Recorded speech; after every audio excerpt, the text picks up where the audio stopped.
Lockdown দিনত মোৰ মাৰ এটি কবিতা। শীতৰ সেমেকা ৰাতি বননিত খোজকাঢ়ি ফুৰোঁতে দেখিলোঁ এজোপা নীলাজী বন মোৰ ভৰিত লাগিল। লগে লগে গছজোপা জয় পৰি গ'ল। ঠিক তেনেদৰে মোৰ মনটো ভাগি পৰিছে, যেন বতাহত হালি পৰা গছবোৰৰ দৰে।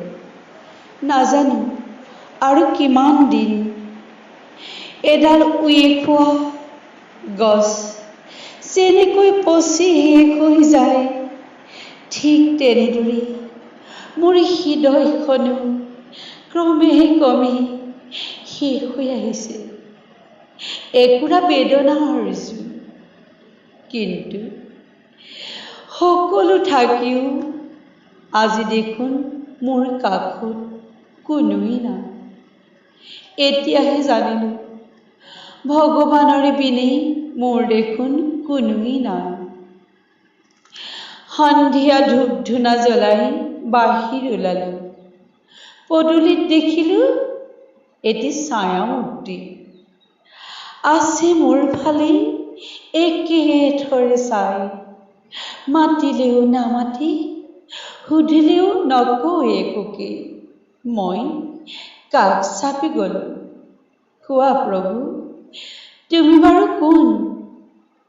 তেওঁ চাৱনিতেই মই বুজি উঠিলোঁ, তেওঁ আৰু আন কোনো নহয়, তেওঁৱেই মোৰ জীৱনৰ হৰ্তা-কৰ্তা আৰু বিধাতা।